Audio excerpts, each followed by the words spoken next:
to identify what stage in your business journey you're at and what's needed to go to the next level. And then you get a little sneak peek of what's coming. So this is a really powerful thing that our business coach brought us through years ago, and it brought a ton of peace to me. And I was like, we haven't really talked about this one yet with you guys. We need to share this because it's really awesome. For the first time ever, we're releasing the FlowChat business blueprint. Our business coach years ago brought us through this. It was really enlightening for me, brought me a lot of peace because we were at a particular time where we were stressed out of our minds and didn't know what to do, and things were coming at us too heavy, too fast. This really brought us a lot of clarity. Hopefully, this will bring you guys some peace and clarity as well. This is the FlowChat business blueprint right here. And this blueprint walks through the business or the cycles of growing in business. We broke it down, as you can see, by monthly sale. You guys can see this, okay? Sweet. Have you guys ever seen something like this before? You kind of walk through like the whole business cycle, a little bit. Okay. It's not like we completely innovated it. As I mentioned, this is our version of what our business coach brought us through. They focused on a couple different things and they went to like $100 million. It's like, okay, well, we're not really there yet. Can't speak to that, but here's what we can speak to. I broke it down monthly, right? So we got monthly sales, 0 to 10 solopreneur generally. We have the promoter at 10 to 25K per month in sales, builder at 25K to 100 to 250K. These aren't made up numbers, by the way. I'll explain later. Leaders are running about a 250 to $1 million per month in sales company. And when you're doing $1 million or month or more, from this perspective, we're labeling it as an owner. We could negotiate or kind of beat up the titles that we label to these stages a little bit, but we do have some critical thinking and developed thought behind why we're calling them this. When I initially saw this, I was like, owner at $1 million a month. Like, no, I'm an owner. We're FlowChat, this just in is not doing $1 million a month yet, but the target is to do that in the next 24 months or less. And it's like, I'm an owner. You'll hear a little bit more towards the end. Stay tuned of why we're calling this owner. Maybe you have some good guesses. So we're going to walk through this together, kind of step by step, because it's really important to hear and kind of think through. And you guys can pick out, be listening for, ooh, that's me. This part is me. Cool. Here's my next step, or oh, I'm missing that piece. So this is a really helpful document to kind of self-evaluate on your own business. And one other like point on this, oftentimes, at any point in this journey, there's always there's always bottlenecks in business, right? No matter what stage you're at. I just listened to this podcast last night. This guy, his net worth, is 100 million. Scott Galloway. Have you guys heard that name? Like the Professor G show. Anyway, he's made a lot of money, lost a lot of money. His net worth is over 100 million now, and he's like, I'm still insecure about money. Here's what I worry about. Here's when I made this. Here's what I did when I made this amount. Here's what I did. I think that stuff's really really interesting, and it's important to know that it's just knowing where you're at and what to do. So solopreneur 0 to 10 outbound strategy, cold DM outreach. We recommend starting there. In fact, we're testing some new features. We're testing some new products and services, as mentioned. And you know what we're doing? Just reaching out to people. We're reaching out because they'll be honest. They'll tell us what they like and what they don't like so much faster. There's no, if you're talking to your grandma and, oh, Chris, this is wonderful. Well, I think it's great what you're putting together. I would pay triple. Like there's none of that like fluff or whatever. They really get to it, right? Inbound strategy, start creating content. Just like do it for, I'm not ready. I don't know. It's at that point, the content creation piece is really more about you than it is the audience or the attention that it brings. But I'm not getting any engagement, Chris. I'm not getting any likes. It's okay. It's more for you right now at this stage than it is for them. Because if this process of creating content gets you to think about who you are and what you do and why you, from the perspective of the viewer, of the consumer. That is more helpful for you to stay in that mindset so you don't get lost in Jargonville of your own stuff. You guys know what I'm talking about? It's like you get so lost on your rabbit hole and people are like, what acronyms are you saying? Like, I can't even connect to you. Guess what that does? That slows us down for making more money. So it sucks. Content will keep us connected. At least it's one way. Pain question here is this is awesome, but is it really going to work? You're not really sure yet. You're proving MVP, right? Which is why your biggest challenge is product market fit. Your need is market feedback. Focus is your offer. I'm actually going to like skip ahead a little bit here. Check this out. Look at this piece, this focus part. This there's a huge bullet point here. If you hear me say one thing today, this is one of those really good things to hear. It's the focus. Offer, sales, marketing, operation, retention, and scale in that order. Do you guys know Patrick Bet David? Yeah. Do you guys like Patrick Bet David? Okay, we can be friends. I really like Patrick Bet David. So I've been listening to him for years. His book, Your Next Five Steps, Your Next Five Moves, right? It's a strategy book. I just finished that recently. Probably should have read it a long time ago. Anyway, one takeaway from there was the sequence in which you do the steps. He's like the best, the top entrepreneurs, the high performers, the ones that make it versus the ones that don't. Not only do they identify the right steps, but they do them in the right order. Ironically, when I hear that, I'm who I'm connected to, my mentors who I'm learning from. I'm watching them execute. They're kind of speaking into how we're building business over here, and they're like, why are you even trying to go to marketing right now, Chris? You haven't fixed some of the offer stuff. Now, I'm not saying that FlowChat is a solopreneur thing. And notice that once you graduate to marketing, you graduate to operations, it doesn't mean that you never go back to revisit your offer. But hang with me, sequencing matters. So if you're looking for product market fit and you're talking to people and having those conversations, they will tell you the magic. This is a good pattern, whatever cycle you're in, the epiphany of what people are going to buy and what copy is the best is not in our mind, it's in the minds of the market. And if we never go to them and ask, they'll never tell us, and we'll never have that high converting funnel without it, right? So that's why we're passionate about always having these conversations and dialogue. And then you can test that same principle at scale further down the road. Okay. But so offer, once you nail that, you can talk to more people, sell like a smaller group of people, and say, "Ooh, it converted well. I'm kind of figuring out how to sell and fulfill at the same time. Hey, I've got the whole process down, the whole customer journey down, at least version 1.0. Now let's market the thing. Now I know it's going to convert on paid ads, right? Now we can scale it a little bit. Cool, we doubled, we tripled. Whoa, stress test, systems are breaking. I'm not sleeping anymore. We need operation. Wait, shoot. Now we keep spending so much money. You guys with me kind of on this journey on where this goes? Now we're spending so much money to scale, but people are falling out the back door. Our boat's leaking. Like we got to plug these holes, or we got to keep selling to like keep up with the rate that we're losing. Then you're in that dynamic because you got to improve onboarding. You got to improve the customer journey. And when you really got that settled, now you're ready to actually scale. Because if you scale, too big, too fast before that, I mean, you damage your brand and things all fall apart. So this is a really proper sequence that the best, advise. You guys with me there? So if that's one takeaway, I thought that was really powerful. Team here as a solopreneur to keep going, lone wolf. You're doing all the things. You're the plumber, you're the cook, you're wearing all the hats. All right. Promoter, I'm going to go through some of these a little bit faster. This one, we start introducing Facebook groups like community. Yes, you're still doing DMs. A lot of you guys are already doing, the group model. I know, Harley, you were just mentioning, hey, we're finally getting that, you cranked on that one and you're getting that one re-going.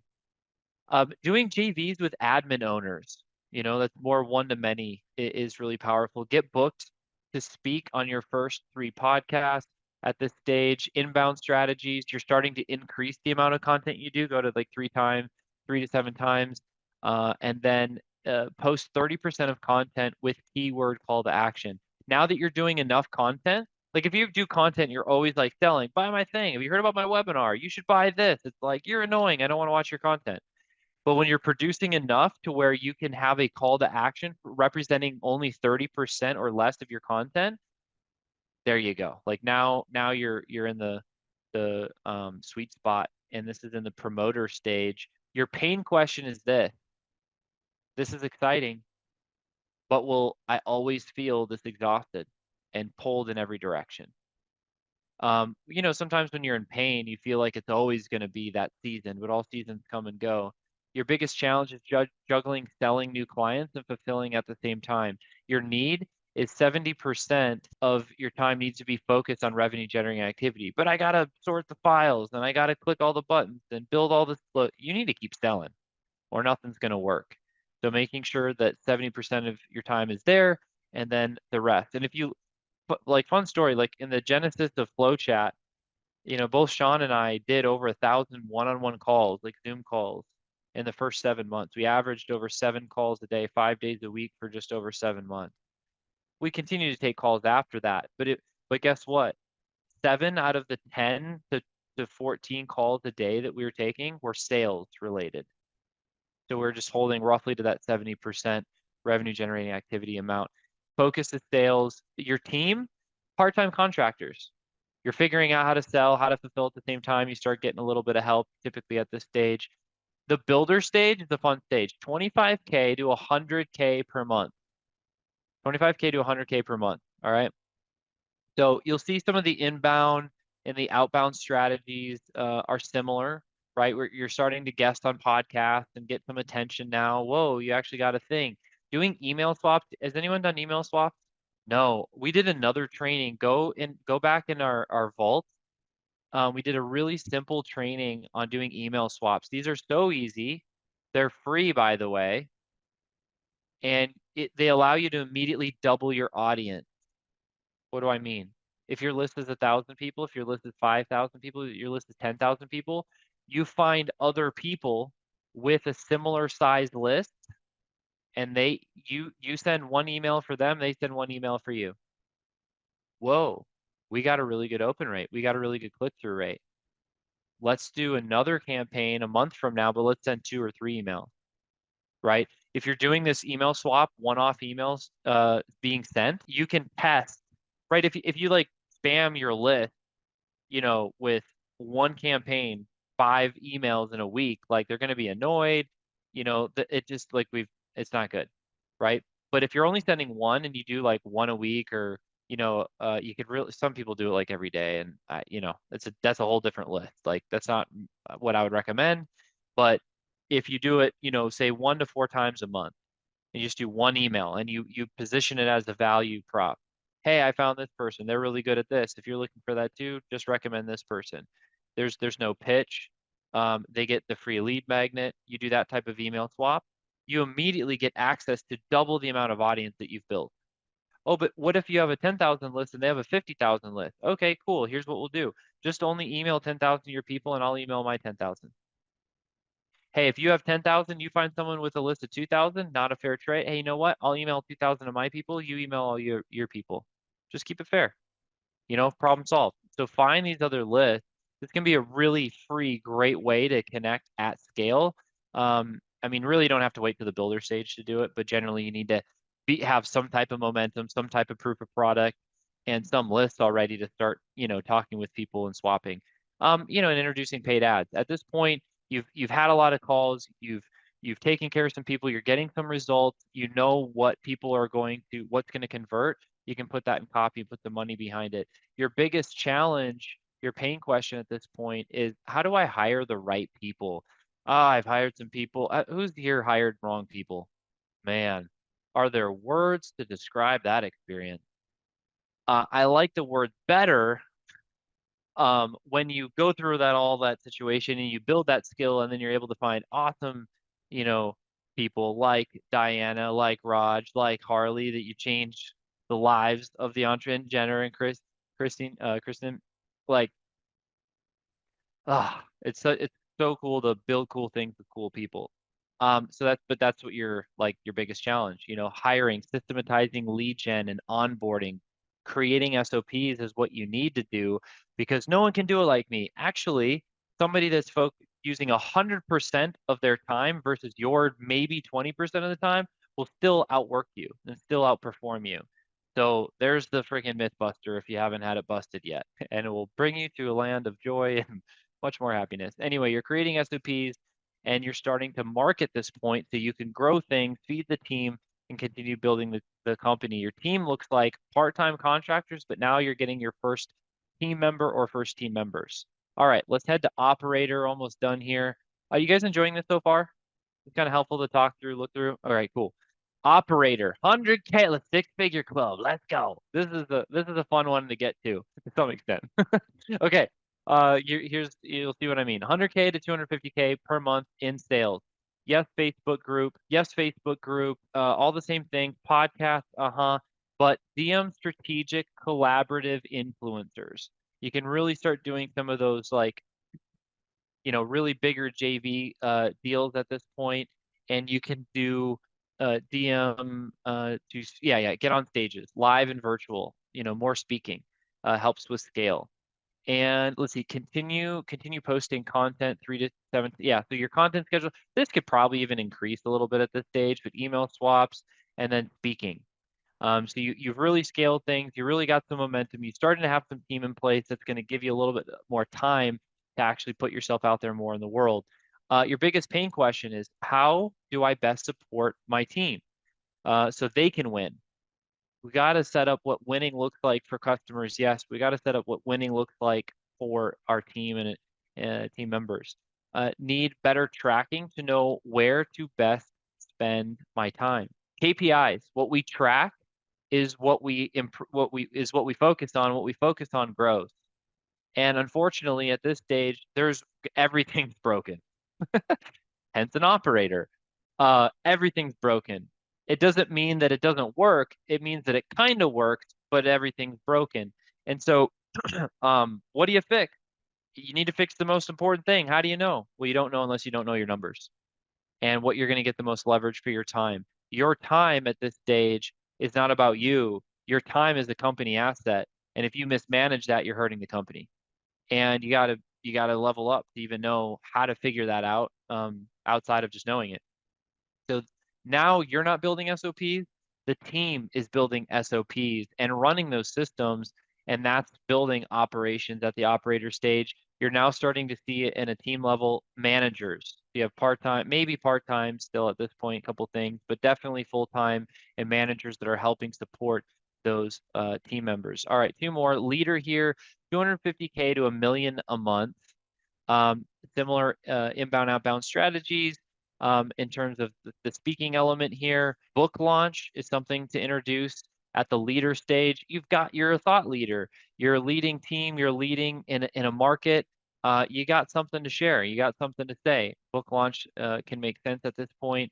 Your biggest pain question, how do I best support my leaders so they can win? So now it's like you're helping your managers, your leaders lead teams, right? You do it, then you help other people do it, then you help other people do it, and it continues to grow. That's what happens at this leader stage. Retaining top talent is a thing, and team members that deliver consistent results, life-changing thing to partner in this way, and this is what you're focused on. Building your core leadership team is what you need. Retention is what you're focused on. Now you're having directors. You have two, oh man, I've got, 10, 12 managers. It's too many direct reports. You need another layer. It's often known as the director layer. So you have, I think it's like 3 to 7 are like kind of the advised max direct reports. Anything beyond that gets inefficient unless you're, I don't know, someone super special. But that's general best practice structure. And the last one, the owner's box, a great place to be. This is where you have leaders, you have people that are doing the work, you have people that are helping manage the people doing the work, and you have leaders that are doing the thinking for the managers that guide the people to do the work. Those are the 4 layers. And at the owner's box, you finally make it to the 4th level of, communication and of growth, where you're the visionary. and you actually own an asset and you own a piece of market share, and you've put together brand, you've put together community, you've put together a team to go execute on what you're building. Mergers and acquisition. That's like, it's a fun one for outbound efforts. You know what? I don't want to just go do all this work. I'm just going to buy what I want. I'm going to buy the company. I'm going to buy the Facebook group. I'm going to buy the email list. M&A becomes more of a strategy.